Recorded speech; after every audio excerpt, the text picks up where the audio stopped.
In the last video, we got up to here and stopped. So right now we're looking at the vomiting center. First stage just gives a basic understanding of it. So I have some snippets. I have this snippet over here on the right, the physiologic causes of nausea from UWorld, and then cutouts from different parts of first aid where they mention antiemetic drugs, right? So the vomiting center, coordinated by the nucleus tractus solitarius in the medulla, which receives information from the chemoreceptor trigger zone, CTZ, located within area postrema in the fourth ventricle. And this anatomical location, excuse me, this anatomical location is often questioned, so you have to be ready with that. You have to know it's in the fourth ventricle area, and it's called the chemoreceptor trigger zone, and they're showing you that right here, right? So the chemoreceptor trigger zone, right? Immunogenic substances can reach it and cause vomiting. So that's right here, and you can see that multiple nerves, cranial nerves, are involved, right? You have your cranial nerve 8 right here with the vestibular system, your cranial nerve 9 with the gastrointestinal tract right here, and then cranial nerve 10 going into the stomach. So that's what they're listing out: the GI tract, the vagus nerve, vestibular systems, and CNS. The CTZ, the chemoreceptor trigger zone, and adjacent vomiting center nuclei receive input from 5 major receptors: muscarinic M1, dopamine D2, histamine H1, serotonin, and neurokinin 1 receptors. And the H1 and M1, those guys, you can take antagonists for them to treat motion sickness. H1 antagonists are also used to treat hyperemesis gravidarum in pregnant women. Serotonin, D2, and NK1 antagonists are used to treat chemotherapy-induced vomiting. So you'll get questions where a patient might have recently started vomiting because something's happening, and based off of what's happening, you have to figure out the actual cause of the vomiting and then pick a medication. So I also wrote dronabinol, which is a cannabinoid derivative, is often used as an antiemetic after chemotherapy. It's not in the book per se. I mean, they mention it, but it's good to have here. Scopolamine is another thing. Scopolamine is a muscarinic antagonist used for motion sickness. So that's your M1 antagonist. And then H1 blockers are stuff like diphenhydramine, dimenhydrinate, and chlorpheniramine, also used for motion sickness. So those are your H1 blockers. Any second generation H1 blockers, those are the ones that are more often used, and many of us probably have it in our house: loratadine and fexofenadine. Those guys are less sedating, so they're preferred over the first generation ones. The other medications I've listed out, so ondansetron, metoclopramide, and aprepitant. I wrote that conditions that cause GIT irritation, like infection, chemotherapy, distension, these conditions can result in increased mucosal secretion of serotonin release, activating serotonin receptors on the vagal and spinal afferent nerves, which then relays impulses to the medullary vomiting center. Dopamine antagonists are effective for central nausea seen in acute migraines, but have many extrapyramidal side effects because dopamine is always going to be related to EPS, extrapyramidal side effects. M1 and H1 antagonists work at the vestibular system for motion sickness. So that's what you're seeing in this image right here, right? You have your serotonin stuff in the stomach, dopamine stuff right here in the brain, and then you have your H1 and M1 receptors in the vestibular system. So ondansetron is the serotonin guy. That's going to work right here. It's a serotonin antagonist. It decreases vagal stimulation, and it's a very powerful central acting antiemetic. It's used to control vomiting post-operatively and in patients undergoing cancer chemotherapy. Adverse effects on ondansetron are often tested because they're all significant. I mean, the headache and constipation not so much, but QT interval prolongation, which pretty much predisposes you to torsades, and serotonin syndrome, which is always a big deal with any medication that increases the amount of available serotonin. Metoclopramide is your D2 receptor antagonist. It does a bunch of things, and they're all increased, so there's no confusion of some things being increased and some being decreased. It increases the resting tone, contractility, lower esophageal sphincter tone, motility, and promotes gastric emptying, but it does not influence colon transport time, which means it's not going to act like a laxative and make somebody poop, right? Gastric emptying means that everything moves from the stomach into the duodenum and finally gets going into the small intestine, but it doesn't promote colon transport time, so it's not going to immediately make you poop. Clinically used for diabetic and post-surgery gastroparesis, as well as an antiemetic and for persistent GERD, right? Because you want to empty out the stomach, so it's good for GERD. Diabetic and post-surgery gastroparesis is often usually related to a cutoff of nervous impulses. So you can get a question where a patient might have diabetic gastroparesis, and you just have to give them metoclopramide. Now, this medication is great for testing on that, testing on the mechanism, as well as testing on the adverse effects of increased Parkinsonian effects. Just like ondansetron increases serotonin availability and can cause serotonin syndrome, metoclopramide can increase dopamine availability. So now you end up having tardive dyskinesia, which you have to keep in mind. You can also get restlessness, drowsiness, fatigue, depression, diarrhea, drug interaction with digoxin and diabetic agents, contraindicated in patients with small bowel obstruction or Parkinson's disease, obviously because of the D2 receptor blockade. Right? That'd be counterintuitive to give this to a Parkinson patient. So you have to watch out for that. If you have a question where it looks like metoclopramide would be a good idea, but the patient has Parkinson's, you don't pick it. And digoxin, which is a very high yield medication, you have to make sure that you don't take digoxin and metoclopramide together. The last medication is the easiest one, aprepitant. This is a substance P antagonist, which is why you have all these P's in the name, right? It's a P antagonist, so it ends in A-N-T. Blocks neurokinin 1 receptors in the brain, and it's a simple antiemetic for chemotherapy-induced nausea and vomiting, right? Really straightforward. So this is everything regarding vomiting. So you can get a question about any of these guys, and you have to pick the right medication based off of what's the root cause of the vomiting, right? Next page starts talking about sleep physiology. So this entire page breaks down, the various EEG waveforms of sleep, and then I've got some pictures of it, and I have an NBME 20 question regarding that. So let's take a look. Sleep cycle is regulated by the circadian rhythm, which is driven by the suprachiasmatic nucleus of the hypothalamus. And when we get to the hypothalamus, we'll see that nucleus. So the suprachiasmatic nucleus is what's going to regulate your circadian rhythm. The circadian rhythm controls nocturnal release of ACTH, prolactin, melatonin, norepinephrine. ACTH being a very significant one, right? If your circadian rhythm gets messed up, all of those things get messed up, leading to various symptoms, which we learned about in endocrine. We haven't really looked at ACTH too much yet, though. That gets into much more detail. Actually, no, we did. We saw all of ACTH with cortisol and Cushing and all of that when we were in endocrine, but we haven't seen so far just the main things of FSH and LH, actually. So now you have your SCN, right? The suprachiasmatic nucleus. What does it do? It releases norepinephrine. Norepinephrine then goes to your pineal gland and increases melatonin secretion.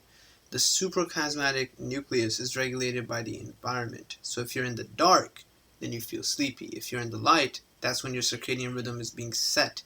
The amount of time you spend in the light or the amount of time you spend in the dark, these things determine your circadian rhythm. And all of us are mostly, set into the circadian rhythm of how many hours of sleep we'd regularly prefer having. When we start residency, for example, our circadian rhythm is going to have to change over a little bit based on the work shifts we have. If you're just depressed or stuff like that, then hormone levels change, right? And based off of the intricate interplay of hormone levels changing, your sleep can change. 2 stages of sleep, right? There's the non-REM and the REM sleep, right? Rapid eye movement and non-REM. So the majority of your sleep is in non-REM, right? Stage N2, especially stage N2, right? 45%. But majority of your sleep is non-REM. It's 45 plus 25 is 70, 75%, right? That's everything right here. The remainder 25% goes into REM sleep. Alcohol, benzodiazepines, and barbiturates are associated with a decrease in REM sleep and a decrease in delta wave sleep. And we're going to see the various waves soon enough. Norepinephrine also decreases REM sleep if you have too much norepinephrine. Right, so now when we were up here earlier looking at the various things on this chart, norepinephrine was high in anxiety. Right, so you can see how that's going to affect your sleep, whereas norepinephrine is very low in depression. So you can see how that's going to affect your sleep. So depression and anxiety are two guys where, because of norepinephrine, sleep will be affected. In anxiety, you have high norepinephrine because you're very active, you're fidgety, you're walking around. In depression, you have low norepinephrine, you're not doing shit, you're just sitting there, right? We said that with norepinephrine, we were going to associate that with the characteristic of being very active. So let's see. So right here we just said that norepinephrine decreases REM sleep. Very much the same way as these other, well, they're not all medications, but yeah, these other things, alcohol, benzodiazepines, and barbiturates.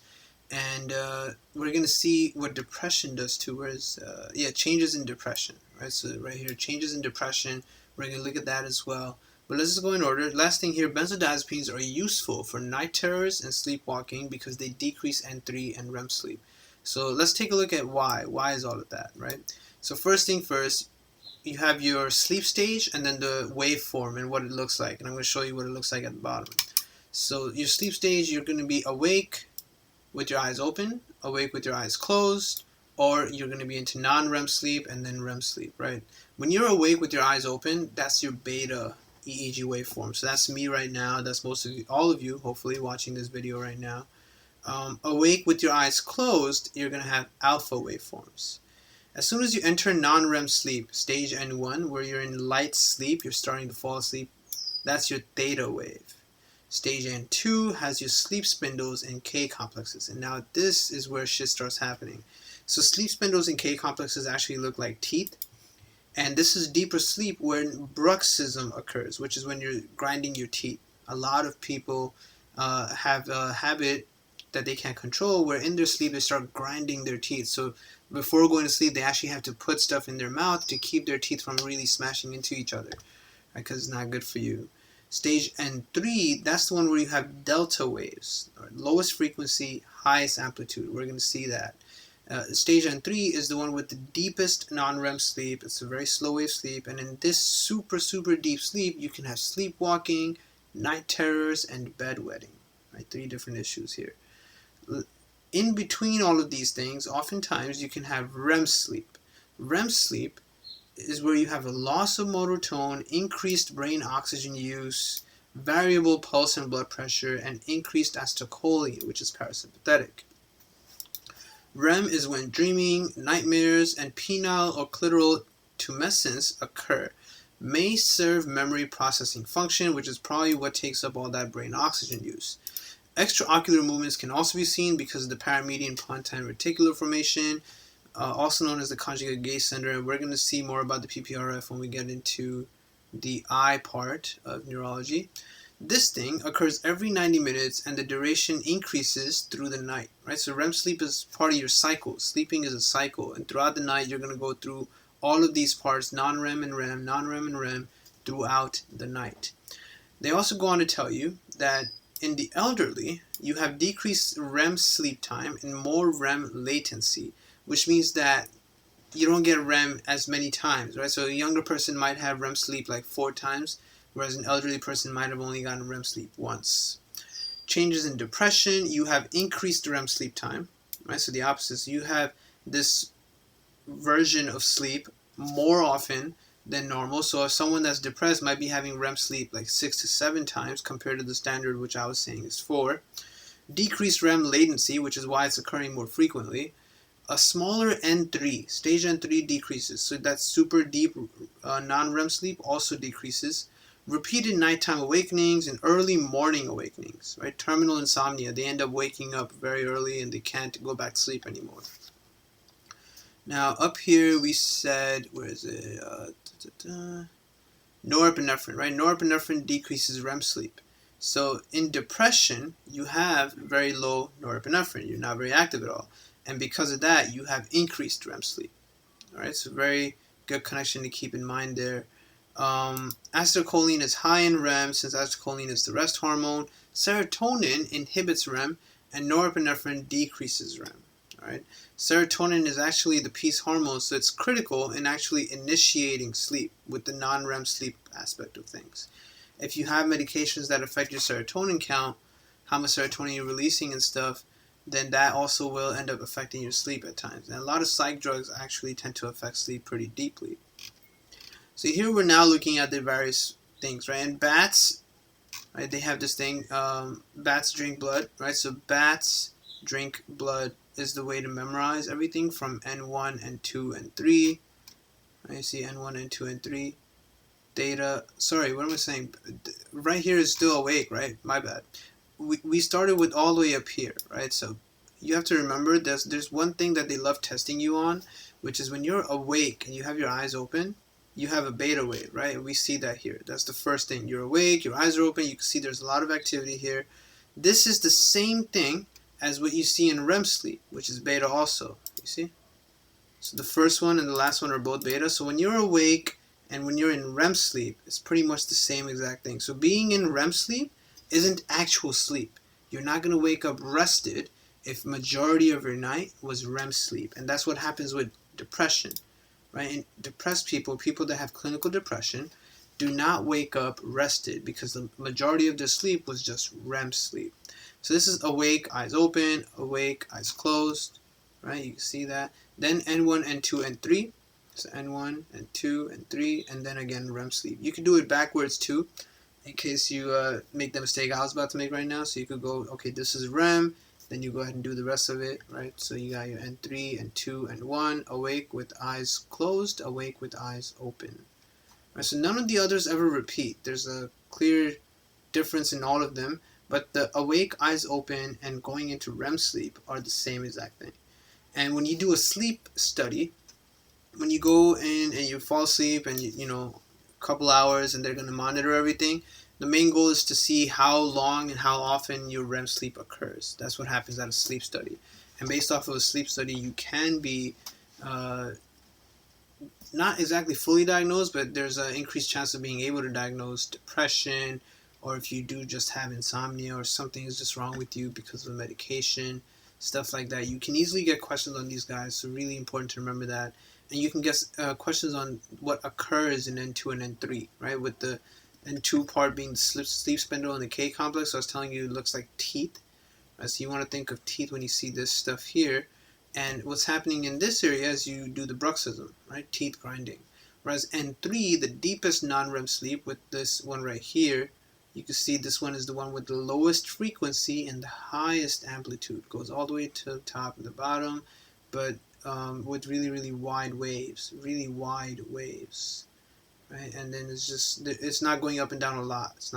Doesn't have a lot of frequency. Frequency is how often you go up and down. And you can see that beta waves, right, have the highest frequency. The number of times you go up and down, how many hills you actually create, that determines your frequency. Your amplitude is determined by the widest, right, the widest hill. And this is where you have the widest hill, right, in delta wave. So look at this now. This one is an NVMe 20 question. It was really interesting. It said a 16-year-old student has uncontrollable sleepiness, falling asleep several times a day while sitting in class. The slightest noise or touch is enough to awaken him. Which of the following most likely characterizes the onset of his sleep at night? So they don't even want you to diagnose him. Right? And NVMe does this. They'll give you all this information, make you nervous, but their question is real straightforward. The question is what characterizes the onset of sleep? And that's answer A. Direct transition from wakefulness to REM sleep. But that's his thing, right? That's what's happening to him. Because he's going from being awake straight into REM sleep, it's really easy to wake him up, right? So this was a case scenario of narcolepsy, right? Uncontrollable sleepiness, falling asleep several times a day. It's very evident that what's happening to him is narcolepsy. But the question doesn't ask you his diagnosis. You just have to figure that out and then answer the question. So what I wrote here, this is an interesting one. I like to remember it this way. In people with narcolepsy, all the right kinds of sleep are happening at all the wrong times of day. During the day, when a power nap would typically throw you immediately into REM, this kid is only entering stage 1 or 2. The lightest sleep, slightest noises jar him back to reality. At night, when he should peacefully drift into stage 1, 2, and so on, he instead completely zonks out. Classic narcolepsy. Right? And you have to understand what that means, right?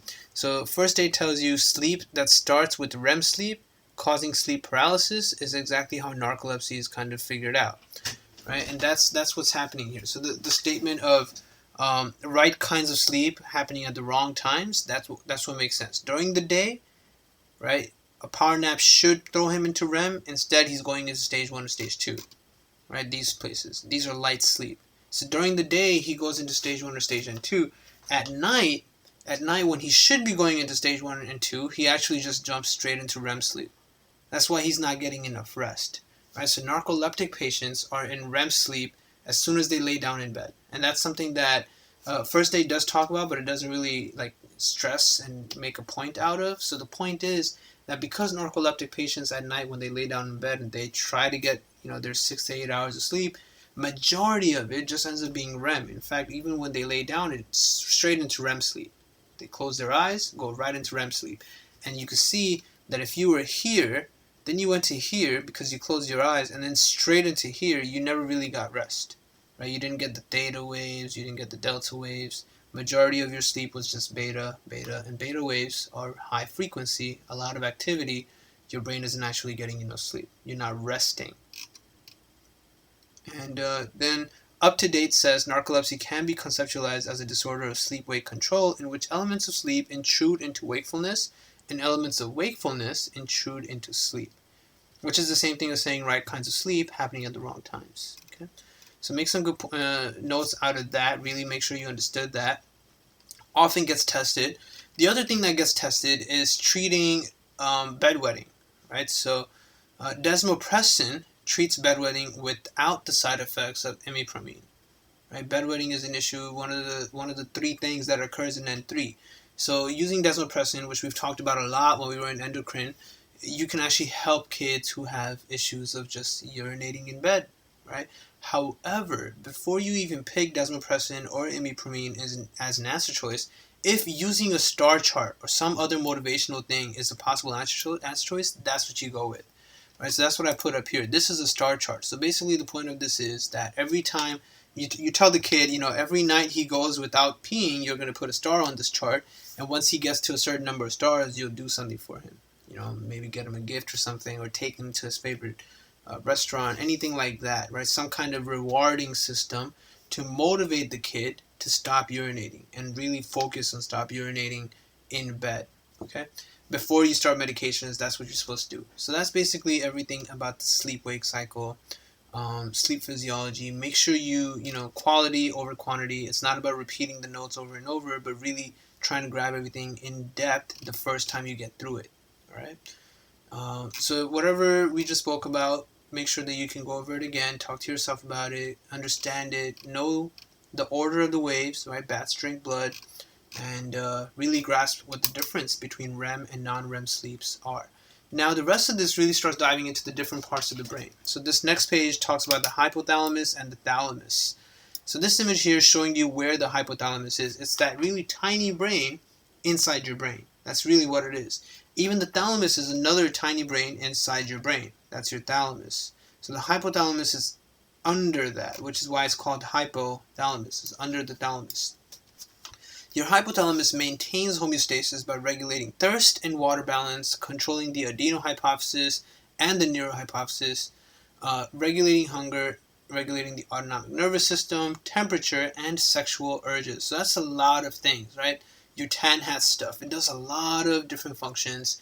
Inputs are areas that are not protected by the blood-brain barrier, such as the OVLT and the area postrema. Right? Since the OVLT is what's going to change, sense changes in osmolarity and make you feel thirsty. The area postrema is where you have your emetic stuff, right? So it's found in the medulla, response to emetics, and that's what we were just looking at earlier, when we were looking at all of this stuff right here, right? For vomiting and nausea. So you have various nuclei, and you need to memorize what they do, and it's not that hard actually. You get really easy questions on these guys, and you should be able to recall what they do. The lateral nucleus is for hunger, right? So if you have destruction of the lateral nucleus, you will not feel hunger. So you end up getting anorexia, failure to thrive. The lateral nucleus is actually stimulated by ghrelin. Ghrelin was the hormone that makes you feel hunger, and inhibited by leptin. Okay, so leptin, you have to remember, leptin is released by adipocytes, and it helps you feel full, thus stopping hunger or inhibiting the lateral nucleus. People who lose weight, if you just started working out and you start losing a little bit of fat, a little bit of weight, people who lose weight feel immense hunger because they lost their source of leptin. Right? Leptin comes from fat. If you're losing weight, you won't make any leptin anymore. If you don't make leptin, you're going to get hungry. Right? So people who just started working out recently, took on a new lifestyle, started losing weight, they start feeling hungry like crazy, and it's quite a battle right there, right? The ventral medial nucleus, that's for satiety, right? So that's the one that's supposed to make you feel full. You're not hungry anymore. If you lose the ventral medial nucleus, you never feel full, so you end up having hyperphagia. You just keep eating. And the ventral medial nucleus is stimulated by leptin. Stimulated, right? So adipocytes are going to release leptin, and leptin is going to tell your ventral medial nucleus, hey, you're full now, you don't need to eat anymore. But if it's not working, you're just going to keep eating. So they have mnemonics. They tell you lateral injury makes you lean, right? If your lateral nucleus doesn't work anymore, you lose all your weight. Lateral makes you lose weight. Lateral makes you lean. The ventral medial nucleus is supposed to tell you to stop eating. If you lose it, ventral medial injury makes you very massive. You start gaining weight. Right? So really easy to remember that. Anterior nucleus is for AC, right? So anterior nucleus is going to be activated by the parasympathetic nervous system, and it's just for cooling. Whereas your posterior nucleus, that's heating, and it's sympathetic, right? And that makes sense because if you're running, that's something sympathetic, and if you're running, you will release heat. All right.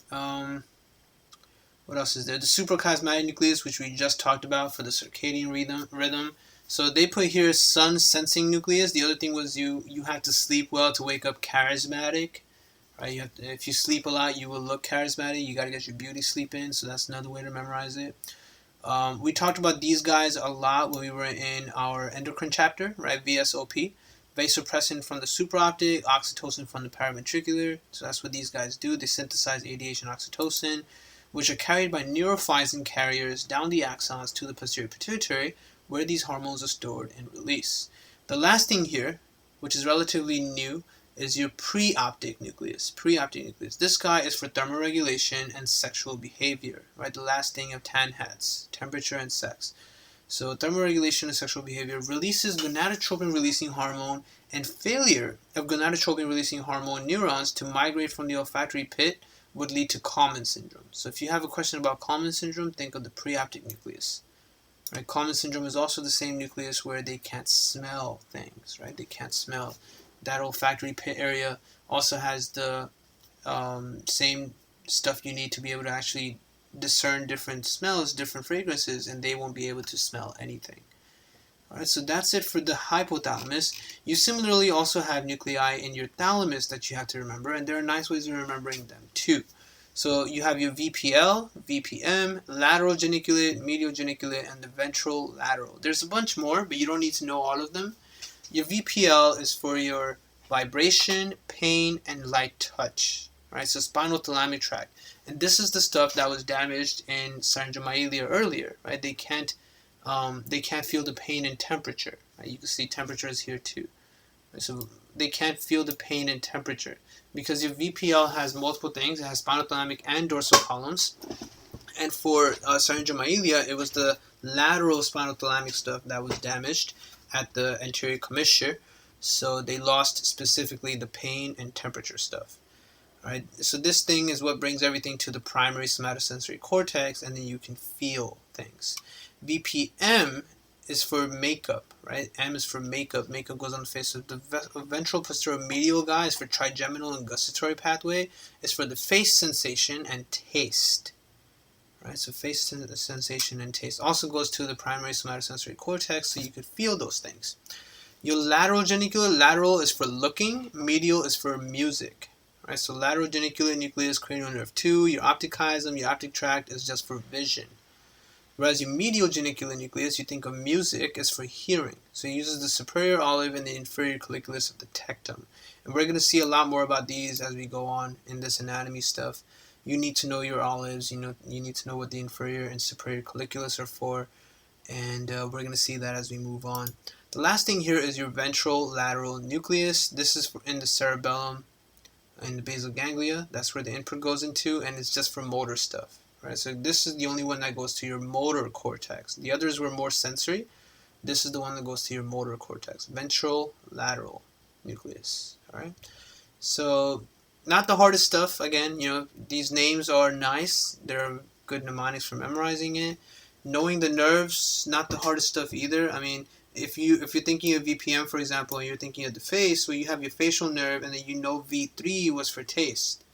Right, we saw, well, V3 was for the pain on the anterior two-thirds of the tongue, right? So that's your sensation. Whereas cranial nerve 7 was for the taste of the anterior two-thirds of the tongue. So that's where this is kind of coming from. Right? That's what they're talking about when they say all this stuff here. These nerves are obvious also. These are all the things related to vision. These are the things related to actually being able to hear things correctly. And cerebellum and basal ganglia for motor stuff. So let's take a look at this question here. This one's from URL. It says a 62-year-old woman comes to the emergency department due to difficulty walking that started 3 hours ago. Difficulty walking. The patient cannot feel the right side of her body. She has a history of hypertension and diabetes. She smoked a pack a day for the past 30 years. Patient's father had a myocardial infarction at age 60. Physical exam shows loss of touch, temperature, and vibratory sensation affecting the right upper and lower extremities. Sensation is also diminished over the right face, but muscle strength is 5 out of 5 throughout. What brain structure suffered a stroke? Okay, so motor stuff is working just fine, right? But she can't feel anything. She can't feel anything. So immediately, as soon as you have that question, you know it's going to be your ventral posterior thalamus. More so specifically, she lost everything. She lost everything on her arms and legs, as well as sensation is diminished over the face. So it's both ventral posterior lateral for all the limbs, right? L for limbs. Ventral posterior lateral is. Let me see. Ventral posterior lateral for all your limbs, vibration, pain, proprioception, etc. stuff. She can't feel any of that. And then ventral posterior medial also because she lost sensation in her face. Right, so that's what this question was about. So damage to the lateral and medial nuclei leads to complete contralateral sensory loss and severe proprioceptive defects, which is why she can't walk right. Now, the next page goes into the other more significant parts, and there's a lot of really complex things coming up pretty soon. So I'll pause here, and then in the next video, we'll continue on to look at the limbic system.